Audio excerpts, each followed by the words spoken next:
speak to us in many voices. Sometimes we expect them and sometimes we don't. Help us to be attentive to the mystery of your love for us, in the way that sometimes we have to empty ourselves of stuff that gets in the way. So be with us today and help us to grow in faith. Help us to grow in our love and appreciation for you and for one another, that we can be companions on this journey, which sometimes takes us in places we would rather not go. And yet we know that you have even taken on flesh and been willing to die a humiliating death on the cross to show us that not even death can separate us from your love. In the name and in the Spirit of Jesus we pray, and we say together, Amen. So we're working on a sermon series, and this is taken from Eric Elm's book called Gifts of the Darkwood. And the subtitle is just as important, 7 Blessings for Soulful Skeptics and Other Wanderers. I hope there are some other wanderers in our midst. For it takes a lot more courage to wander than it is to have things scripted for you. And the title, Gifts of the Darkwood, came from the 14th century poet Dante's description of the inferno, or hell, and talked about the times that he would rather not, the places he would rather not go, and thought of that as punishment from God. And Eric is saying it's time to reclaim the challenging times in life, so that we don't think of them as punishment, but actually think of them as opportunity for awakening. So the major premise of this book is that even though we might conceive of places that are difficult and challenging, that remind us of our shortcomings, they actually are the most ripest, the most fertile, the most creative places for us to encounter God and ourselves. So I need to clarify that I've been using the word places, and it doesn't mean a geographical location, although there might be a geographical location connected with a journey you've had through the Darkwood. It's not really on a map any place. It's really more a state of being in terms of your heart, your soul, your mind, your whole self. Sometimes finds itself, ourselves, yourselves, in a place. Mystics have called it over the years dark night of the soul. There was even an author who was just called Cloud of Unknowing. And last week, you'll remember that I talked about one of the primary scriptures for this series, the description in Matthew's Gospel where the disciples are in the boat and there's a storm and Jesus is approaching them across the water, and Peter is so excited that he wants to go with Jesus that he just jumps out of the boat, and he has no problem walking on water just like Jesus until he becomes self-conscious and looks and says, "Oh my," you can fill in the blank. And Jesus says, "What? Why? Why are you here? Let me help you. You don't have to be afraid." It was the fear and the self-consciousness that filled him up, so he sank like a rock. And here's the irony. Later in Matthew's Gospel, Jesus gives Simon a new name, Peter, which means rock. The church was built on the rock that sinks. That's good news for us all, sisters and brothers. Jesus knew that even this one who was of little faith, even the one who would betray him 3 times at his most difficult and challenging times, would eventually become the one who welcomed Gentiles into the church and preached a sermon that changed everything and said we don't have to worry about all of these particular kinds of rituals that we have followed in order to know who is in our community. The one who sank like a rock, built the foundation. And last week I talked about Eric's description of the Holy Spirit. His favorite name is unexpected love, the unexpected love. And I had an experience of unexpected love last week. And I hope that each week when these themes come up, you'll carry them with you, and perhaps you'll find your own experiences of them. So last Sunday, I went home, and our 17-year-old said, "Dad, how are you morning?" And I said, "Not very good." I said, "I felt discombobulated. We were trying to do things in Lent. I forgot the responsive benediction. Nobody said much about my sermon. I'm not sure if they liked it. I don't know whether it's effective. I really had a terrible morning." And he looked at me and he said, "Boy, that must S-U..." And he said, "You must be feeling pretty lousy." I said, "Yeah, I am." He said, "That's a terrible place to be, isn't it?"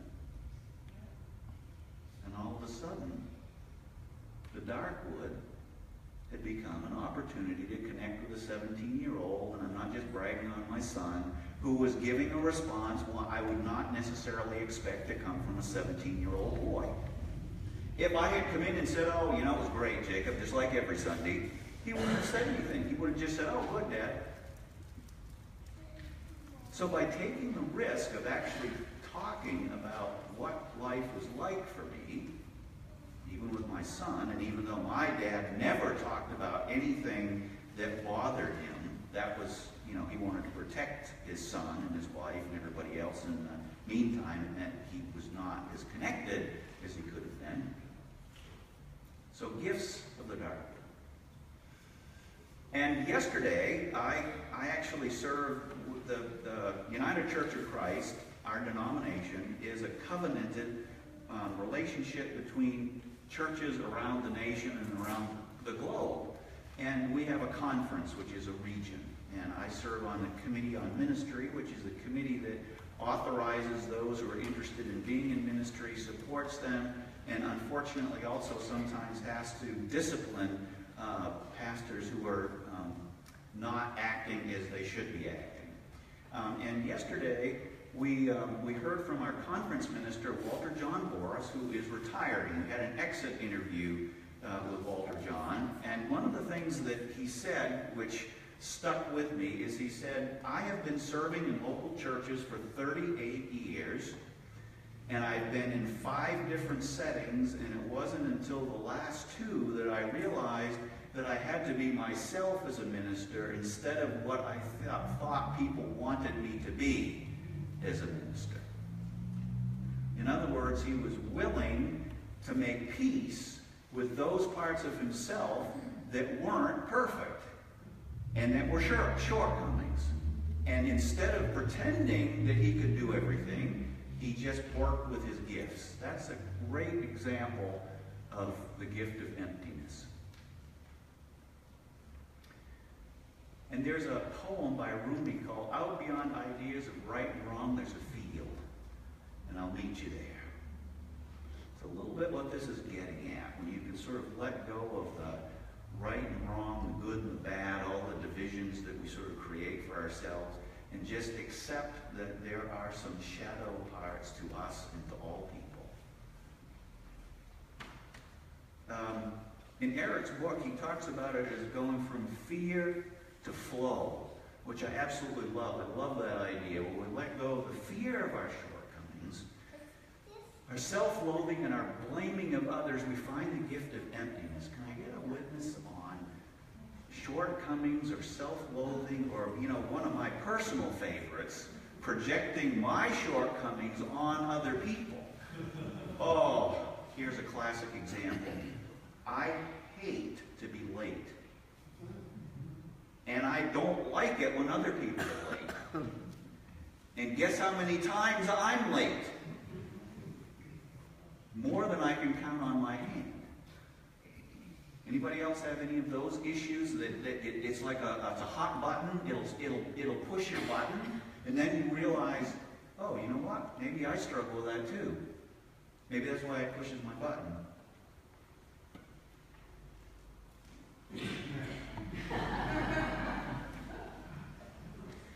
There's really some advantage of claiming your clutter, and sometimes it really feels like God is trying to kick the clutter and us out of that nest of comfortness, right? If we just keep doing everything the same way, or if we don't really go into the dark places, we can sort of pretend that life is just wonderful.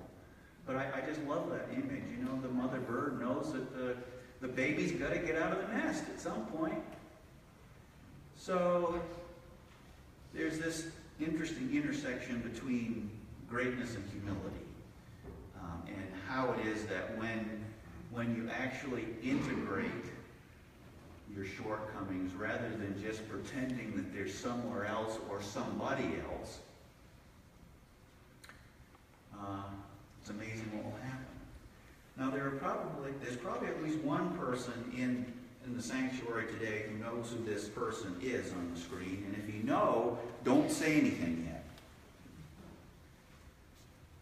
But this person has written, to one extent or another, the following is true. I am self-conscious about my appearance. I feel guilty about things I've done or failed to do. I sometimes have a hard time accepting myself or forgiving others. I'm insecure sexually. Oh, we never talk about sex in church, do we? Which is a shame.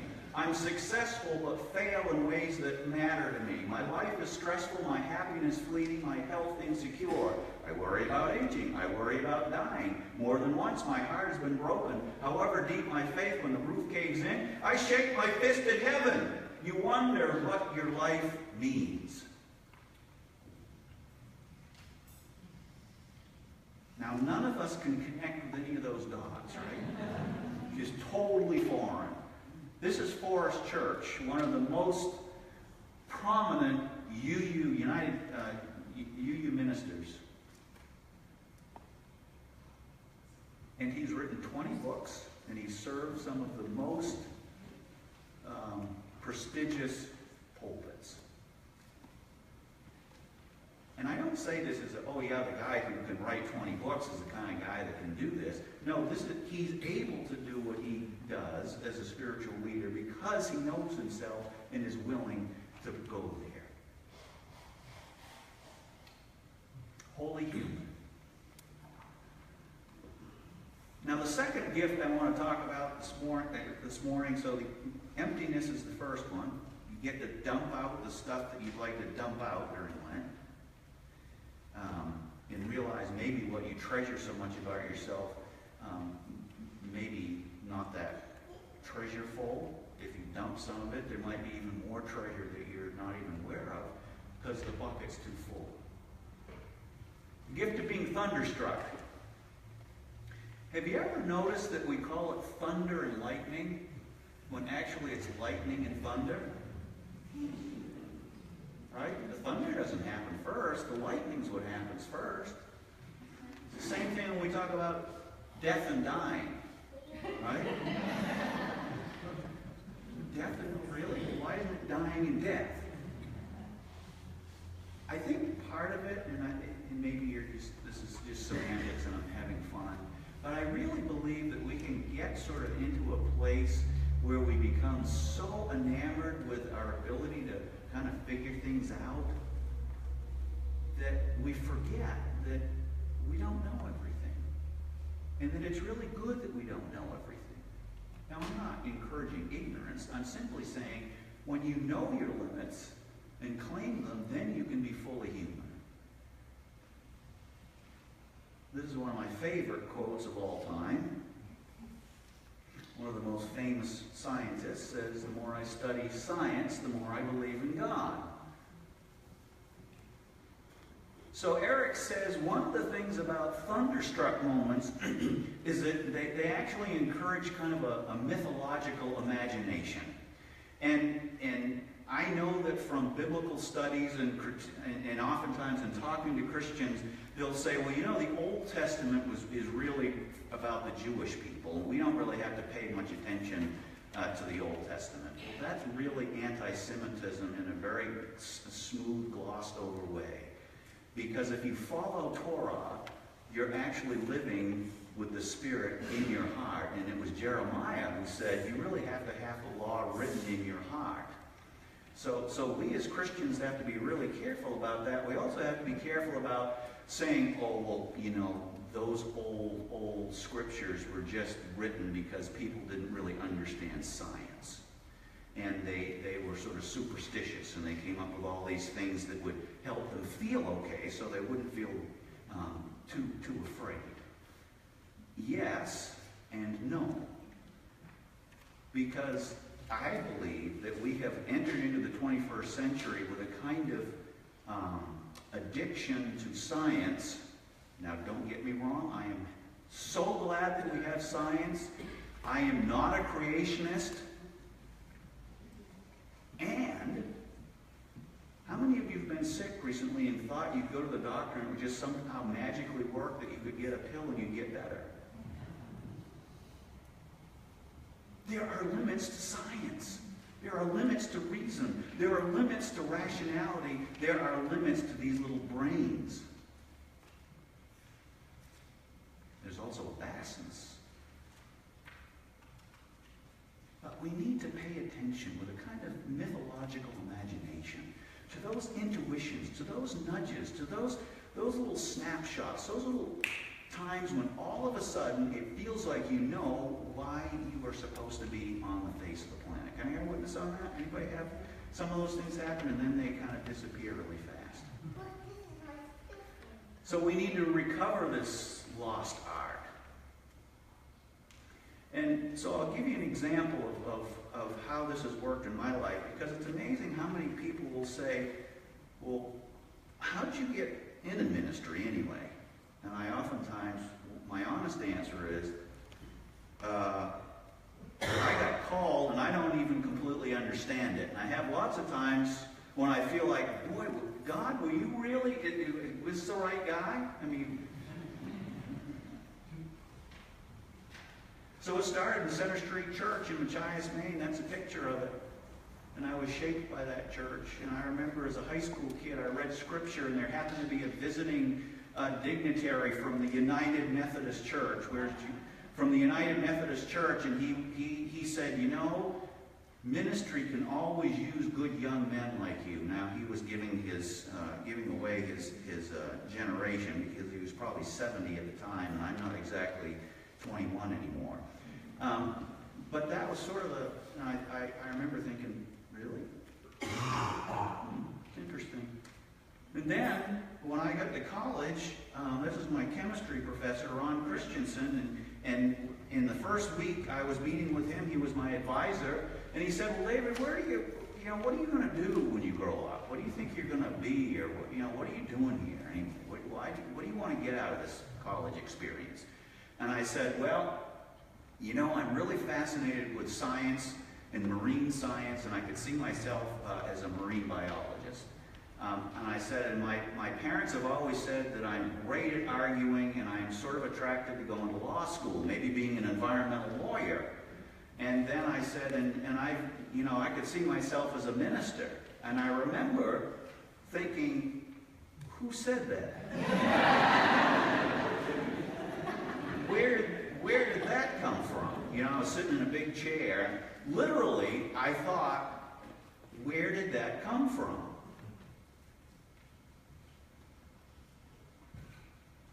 And then in my first job, I was like an assistant dean of students at one of the branches of the University of Maine in Farmington. And I was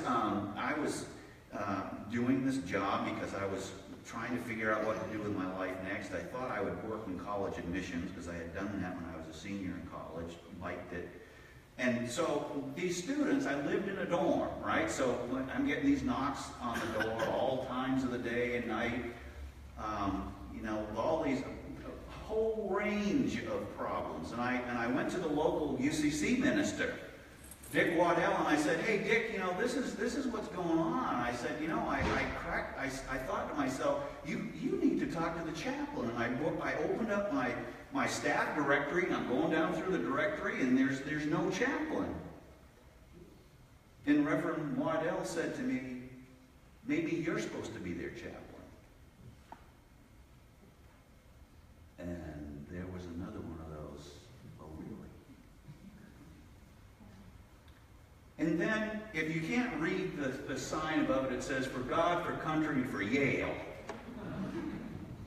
And this was one of my college professors. He taught philosophy of religion. And after I'd had this experience in Farmington and all these other experiences, I went to see him, and I said, Professor Gohegan, I don't know if I'm supposed to go to seminary. I don't know if I'm supposed to be a minister. I don't know if I'm supposed to be a college chaplain. And he looked at me and he said, well, have you visited any places? And I said, yes, I've been to Union Theological Seminary in New York. And he grinned and he said, so what'd you think? And I said, well, I was terrified and attracted by being in a city and being in a community with so many different people. And then he said, Mysterium tremendum et fascinans, which was Rudolf Otto's way of saying, there is something about the mystery of God that is both fearful and attractive. Mystery, bigness, and attraction. And I said, yeah, but I'm really supposed to move forward with that? And he said, David, what do you think the derivative word of seminary is? It's seminal, seed. If God has planted a seed in you for ministry, you got to go see if that's what's there. And if it's not, then you'll find that out too. But you can't find it out if you don't try, if you don't go, if you don't stick.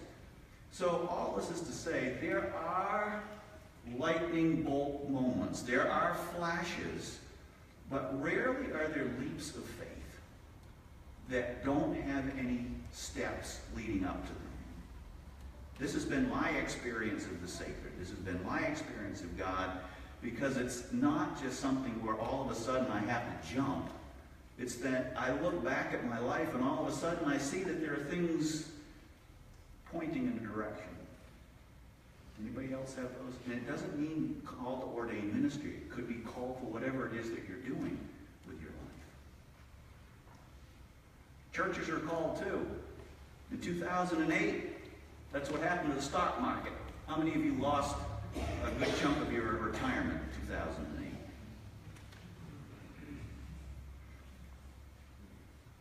And so our church very easily could have just put our tail between its legs and said, well, boy, this is going to be really hard for churches.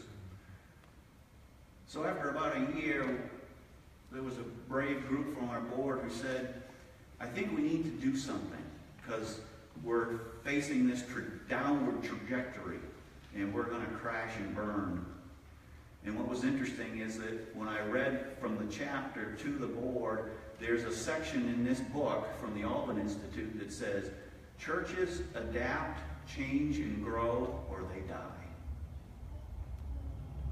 And that was one of those thunderbolt moments, because everybody on the board at the time was looking at me and looking at each other like, what did he just say? That was a dark wood moment. And look where we are now. That came out, our strategic plan came out of that. We're still living into it. We're still feeling the benefits of it. And I thank God every day for it. So all of these programs were going on before the strategic plan. ESL, Food Cupboard, Script, Meals on Wheels, Habitat for Humanity, probably lots of others that I haven't put up here. But those were the building blocks for Faith Cafe and for our work with the homeless students, for the PFLAG chapter, for the Welcome, Come Grow With Us, the growth team, and the Palestinian Peace Initiative, and we have had an emphasis on social justice, and guess what? We even have a kids band. Had we not, as a church, walked through that dark night and decided that we were going to hope, just as Jesus did when he hung on the cross, thinking that God had completely abandoned him, that God's love was in fact revealed by Jesus' faithfulness and obedience. In the same way, this congregation trusted in God's faithfulness and obedience to have a phoenix moment. Thanks be to God that we continue to be people who trust that there is a God of love who can even equip us to be ambassadors on Jesus' behalf, because you need it, and so does the world. Vocation is the intersection of what makes your heart sing and what the world needs doing. And it also looks like the cross. So I would encourage you at this time to take a few minutes to reflect. Some of you, I know that there are some leaves. You can use your bulletin. There are some pens in the pews. I would encourage you to take a minute or two to really reflect on this prompt, which is what fills us? Ego, fear of being unloved, worry of not measuring up. I mean, you've got your own list of laundry, dirty, that you'd like to be emptied of.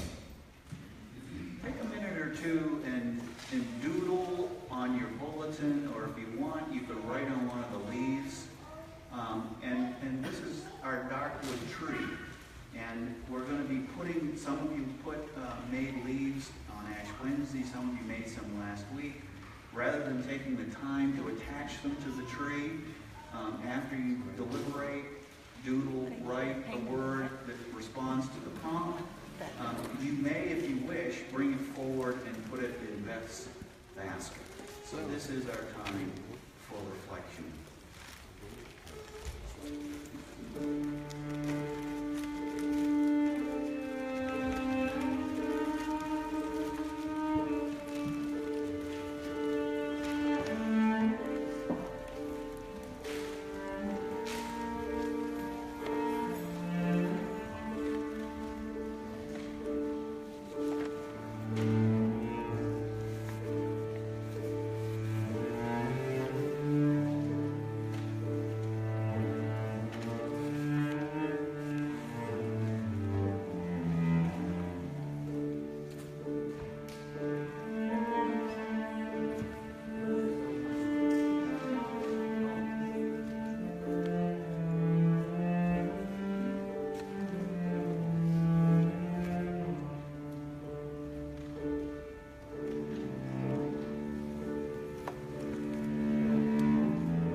listen to us when we come and lay the fullness of our lives before you.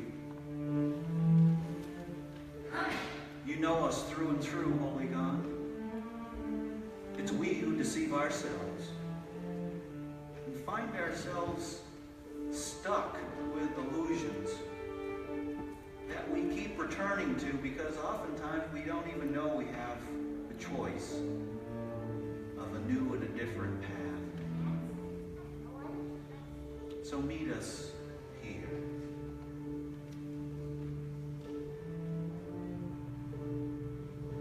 We take a moment not only to meet you for us, but also for the people and places that call to us for your prayer. We lift up the torn world that is struggling with violence around the face of the globe. We lift up Palestine and Israel. We lift up some of the Eastern European countries